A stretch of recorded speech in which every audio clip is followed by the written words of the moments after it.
¿Están los padres obligados a educar a sus hijos? ¿O los padres deberían ser suficientemente libres como para poder decidir no hacerlo? Analizamos el muy polémico debate que está teniendo lugar dentro de la formación de Javier Milei, La Libertad Avanza. Veámoslo. Uno de los diputados de La Libertad Avanza, del partido de Javier Milei, mejor formados, con mejor cabeza y que además tiene unas convicciones más firmemente liberales libertarias, es el hijo de Alberto Venegas Lynch, que también se llama Alberto Venegas Lynch, o Berti, para de alguna manera diferenciarlo de su padre. Recordemos en este sentido que Alberto Venegas Lynch, el padre de Berti, es uno de los referentes, de los principales referentes intelectuales de Javier Milei, el autor de esa definición icónica del liberalismo que tanto repite Javier Milei. El liberalismo es el respeto irrestricto al proyecto de vida del prójimo. Pues bien, esta semana, el hijo de Alberto Venegas Lynch, Berti Venegas Lynch, el diputado de La Libertad Avanza, ha estado en el centro de la polémica por unas polémicas declaraciones sobre los derechos a la educación de los menores de edad. Y es que, de acuerdo con Berti Venegas Lynch, la libertad individual también implica que si unos padres no quieren mandar a su hijo a la escuela porque necesitan que trabaje en el taller, tengan la libertad de hacerlo. Escuchemos estas declaraciones de Berti Venegas Lynch. Yo no creo en la obligatoriedad de la educación. ¿No crees que tienen que...? Yo particularmente no. No. ¿Qué hacen? No, eso es responsabilidad de los padres. Vos a tu hijo le querés dar lo mejor. Y muchas veces puede pasar en la estancia, y sobre todo en Argentina, que no te puedes dar el lujo de mandar a tu hijo al colegio porque lo necesitas en el taller con el padre trabajando. El padre decide sobre el pibe. Claro, ¿cómo hacer el Estado que decide sobre el chico? Pero ¿quién preserva la infancia educada de ese chico que porque el padre decidió que labure en el taller no va a tener educación? Pero ¿cómo? A mí no se me ocurre una cosa más invasiva. Estamos discutiendo obviamente... No es tan lejos. No, sí, lejos. me parece que sí, por ahí yo iba a otro lado, pero sí, me parece que ese es un tema importante. El endiosamiento del Estado y que tiene que estar en todas nuestras vidas y metido en nuestras vidas, eso es lo que está pasando también en el Congreso. Pero vos hablás de igualdad ante la ley, no se me ocurre nada más igualitario que todos los pibes tengan educación primaria, por ejemplo. Y lo que vos estás proponiendo al sacar el Estado... No, pero eso es igualitarismo. Lo que vos estás proponiendo es que un pibe, que el padre decide que se ponga a trabajar en el taller con él o donde fue, si no vaya al colegio, lo puede hacer. Isabel Patterson tenía un libro que hablaba sobre Lincoln y decía que Lincoln aprendió a leer y escribir cuando se casó, y si lo hubieran forzado, esto es un contrafáctico, pero si lo hubieran forzado a educarse, por ahí no hubiera sido nunca presidente de Estados Unidos. O sea que los padres pueden hacer con los chicos lo que quieran, mandarlos o no mandarlos al colegio. Pero vos le ponés la fuerza de los tanques sobre el padre que tiene la mejor intención. Para vos no es lesionar el derecho de un chico que el padre decida no mandarlo al colegio. Está bien, ahí entiendo el punto. No lesiona. Lo que digo es que yo creo en el individuo, creo en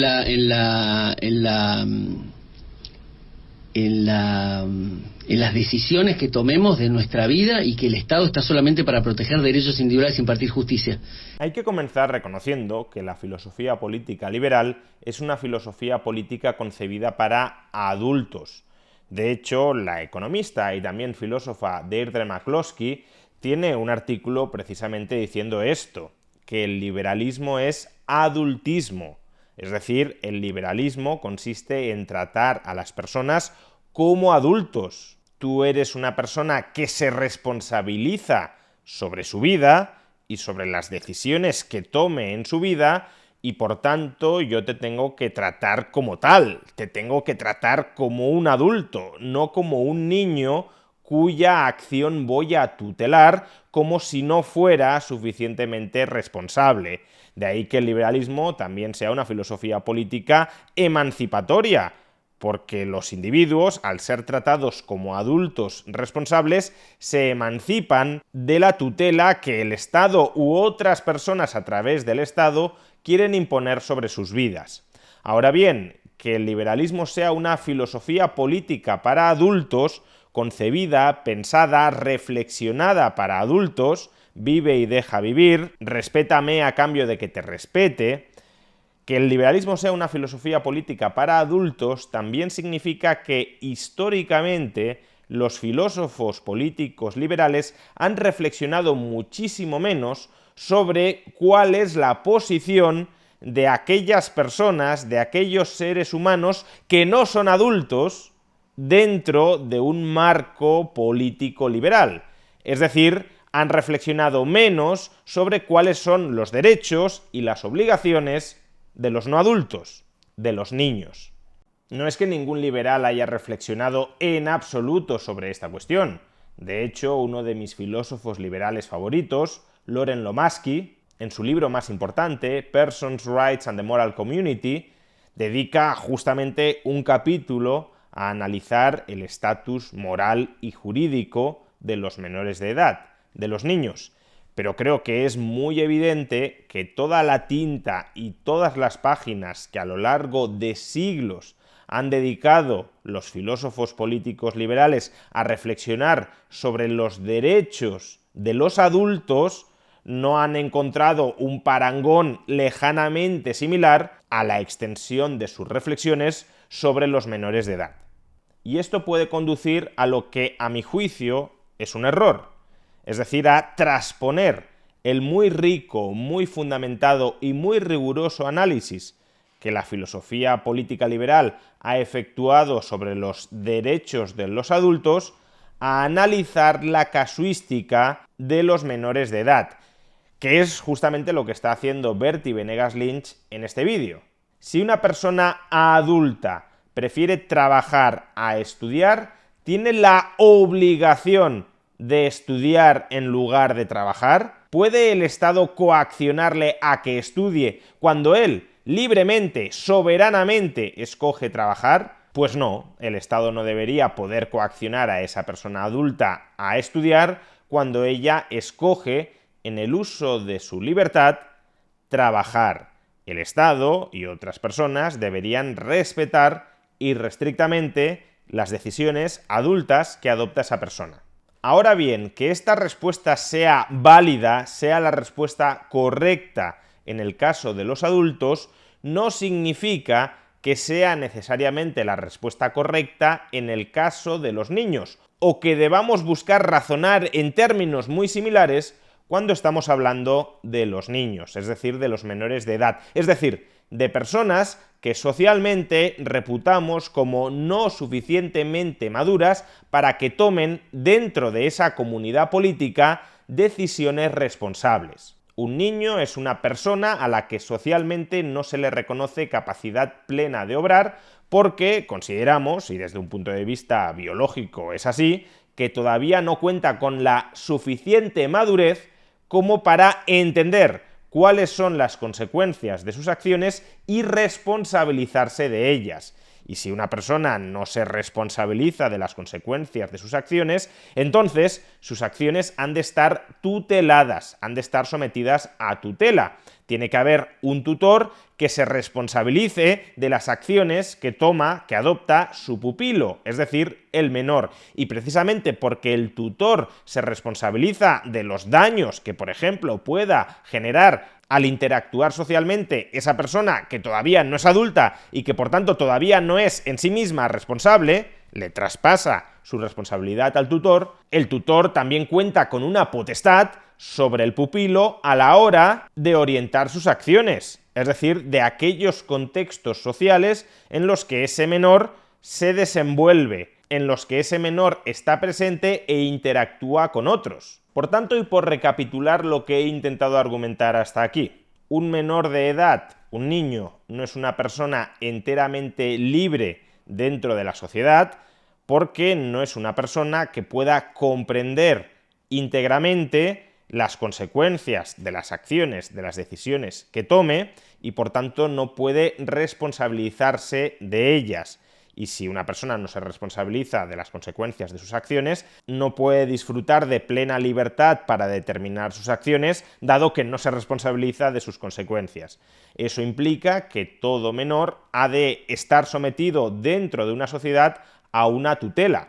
El tutor es aquella persona que asume la responsabilidad de las consecuencias de las acciones de ese menor. Y precisamente porque se responsabiliza de las consecuencias de sus acciones, ese tutor también puede determinar o codeterminar los contextos sociales en los que ese menor actúa o deja de actuar, en los que ese menor está presente o deja de estar presente. Ahora bien, y aquí entra el paso que a mi juicio es decisivo, el tutor ha de contar con un poder absoluto sobre el menor para determinar arbitrariamente, es decir, por el mero capricho, por el mero deseo, por la mera preferencia injustificada del tutor, ha de contar con un poder arbitrario absoluto sobre el menor para determinar aquellos contextos en los que ese menor interactúa socialmente con otros, o ese poder, esa capacidad de tutela que ha de tener el tutor, ha de estar limitada, ha de estar informada, ha de estar subordinada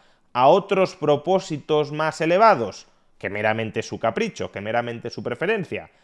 Pues creo que la opción razonable desde el punto de vista liberal, es decir, desde el punto de vista de una filosofía política que aspira a que cada persona pueda desplegar su proyecto de vida con el respeto del resto de las personas hacia ella, y por tanto también que aspira a que los menores de edad devengan adultos, devengan mayores de edad con capacidad autónoma a partir de ahí para desplegar su proyecto de vida con el respeto de los demás, creo que la respuesta razonable desde la perspectiva liberal es la segunda. Es decir, que el tutor no posee un poder absoluto y arbitrario sobre el menor al que está tutelando.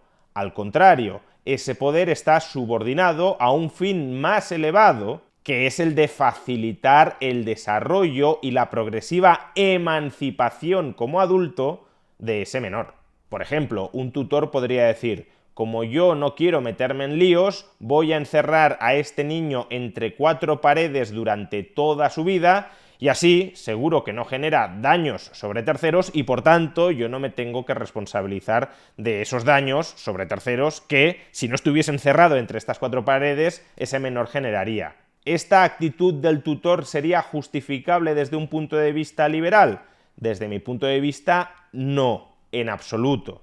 Porque ese tutor estaría anulando la capacidad del menor para desarrollarse y para insertarse en sociedad y por tanto no estaría respetando, si lo queremos decir así, la capacidad para que ese menor termine teniendo proyectos de vida autónomos que deban ser respetados ya como adulto por el resto de las personas. O dicho de otra manera, el tutor tiene derechos sobre el menor. Como yo soy tu tutor, no te permito hacer esto. Como yo soy tu tutor, te obligo a hacer esto.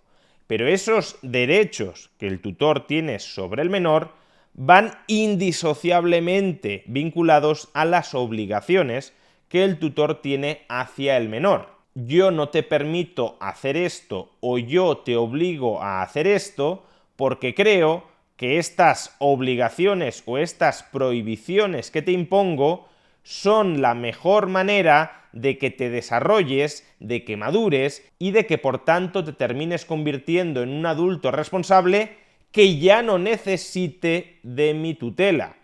Un adulto responsable que puedas emanciparte de mi tutela. Es decir, que el tutor tiene como obligación suprema frente a su pupilo, frente a la persona tutelada, promover activamente su desarrollo, no obstaculizar, no anular ese desarrollo, esa transición desde menor a adulto plenamente responsable. Y es aquí donde creo que Bertie Venegas Lynch, desde el respeto intelectual a él y por supuesto a su padre, creo que se equivoca.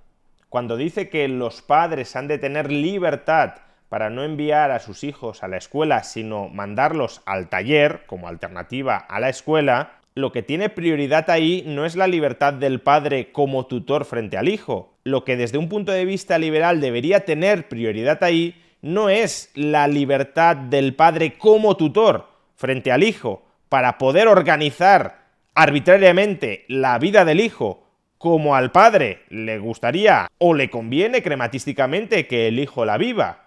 No, lo que debería ser priorizado moralmente ahí es el desarrollo personal y social de ese menor para que pueda convertirse, ya digo, con el tiempo, en un adulto plenamente responsable y por tanto plenamente libre. Y si la mejor forma de que un menor se desarrolle, por ejemplo, desde un punto de vista cognitivo, es que ese menor reciba educación en lugar de estar trabajando en un taller, por mucho que al tutor le interese o le convenga que el menor trabaje en un taller en lugar de recibir educación, ese menor tendrá derecho frente al tutor a recibir educación. Es decir, que el tutor tendrá la obligación, los padres del niño tendrán la obligación de suministrarle a su hijo educación. Por consiguiente, sí, el padre que no manda a sus hijos a la escuela podría estar vulnerando los derechos de esos menores. El padre podría estar socavando, incumpliendo sus obligaciones como tutor en favor de los menores a los que está tutelando y cuyo desarrollo debería priorizar o debería respetar en el ejercicio de sus labores de tutor. Y dicho esto, varios comentarios para aclarar malentendidos o para matizar algunas cuestiones dentro de esta regla general.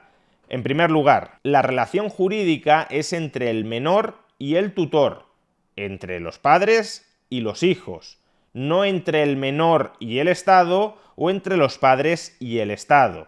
Es decir, quien tiene el derecho a reclamarle educación a alguien es el menor a sus padres, a sus tutores legales, no es el menor al Estado o el menor a otros ciudadanos a través del Estado.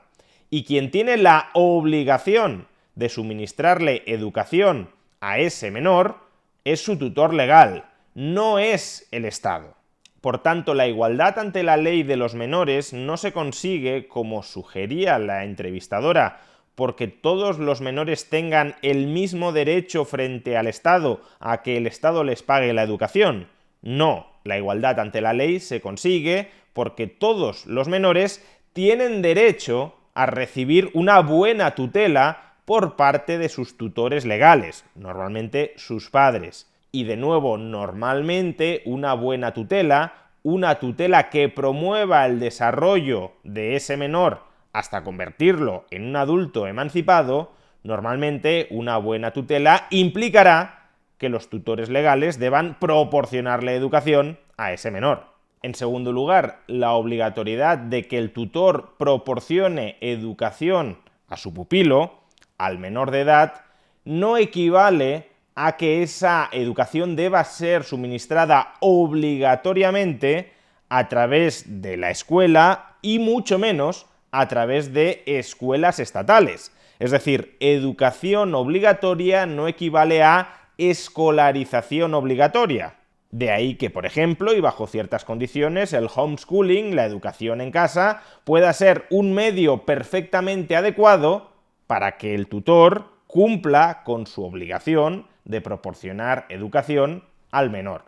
Interpretado desde esta óptica, es decir, que educación obligatoria del tutor frente al menor no equivale a escolarización obligatoria o a educación obligatoria del Estado frente al menor o del tutor frente al Estado, interpretado desde esa perspectiva, suscribo totalmente la respuesta que le ha dado a Bertie Venegas Lynch, la ministra de Capital Humano, también de La Libertad Avanza, del partido de Javier Milei, Sandra Petovelo.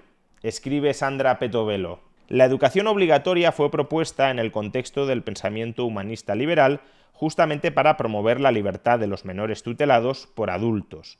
Esto permite que los niños puedan educarse, ampliando sus horizontes para desarrollar un proyecto de vida propio en el contexto de culturas cada vez más complejas, lo que vuelve imprescindible una alfabetización integral. La libertad de enseñanza, hija de la libertad de conciencia, promueve que los padres sean los primeros y naturales educadores, pero esto no conlleva un dominio ilimitado sobre sus hijos. El Estado y la sociedad civil también forman parte de la tutela de la educación. Yo más bien diría que forman parte de la fiscalización de la tutela que ejercen los padres en la educación de sus hijos. Es decir, que Estado y sociedad civil no tienen por qué ser coeducadores de los menores. Eso sí, han de vigilar que los tutores, que son los que tienen el derecho y la obligación de educar a los menores, no estén incumpliendo esa obligación. A este respecto suelo poner el ejemplo de la obligación de alimentos que también tienen los tutores legales en favor de sus hijos. Los padres tienen la obligación de alimentar a sus hijos y para cumplir con esa obligación pueden escoger qué alimentos les proporcionan a los hijos. El Estado o la sociedad civil han de vigilar que los padres no maten de hambre a sus hijos o incluso que no les proporcionen una dieta absolutamente insalubre que esté deteriorando a marchas forzadas la salud de esos hijos. Pero ni el Estado ni la sociedad civil han de ser coalimentadores de los menores. Ese derecho y esa obligación corresponde en solitario a los padres o más en general a los tutores legales. Pero sigamos con la respuesta de la ministra de Capital Humano, el equivalente a la ministra de Educación, Sandra Petovelo. Ningún agente educativo puede absolutizar su dominio formativo sobre los menores de edad. La educación obligatoria derivó muchas veces en el adoctrinamiento o en el monopolio ideológico, pero de esto no deben seguirse falsas soluciones que caen en otros absolutismos, como el de los padres sobre los hijos. El Estado tiene que regular y promover la libertad educativa de toda la sociedad, autolimitándose y limitando el abuso de poder de otros agentes. Y las familias y la sociedad civil potenciar la educación no formal y formal para ampliar las esferas de la libertad humana. De nuevo, si no interpretamos todo esto como que el Estado tiene un derecho y una obligación similar al de los tutores legales para tutelar la educación de los hijos, de los menores de edad, estoy totalmente de acuerdo con la reflexión. El Estado ha de vigilar que los tutores legales respetan a sus menores cumpliendo con sus obligaciones, pero el Estado no es el tutor legal de los menores, ni en materia de alimentos ni en materia de obligaciones. En tercer lugar, ¿significa todo lo anterior que el trabajo de los menores ha de estar absolutamente proscrito? No necesariamente, siempre que el trabajo de los menores no obstaculice su desarrollo emocional o cognitivo, sino que al contrario pueda contribuir a potenciarlo, pueda contribuir a que esos menores maduren, pues entonces no creo que desde un punto de vista liberal se pueda criticar que unos padres, que unos tutores legales quieran complementar, nunca sustituir, en todo caso complementar la educación de sus hijos con ciertas horas de trabajo que en última instancia también sería un trabajo formativo.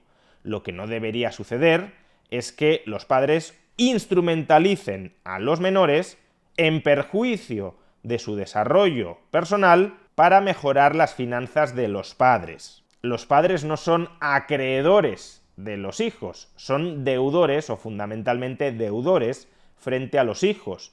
No tienen que recibir de ellos, sino en todo caso darles para que esos hijos se puedan desarrollar.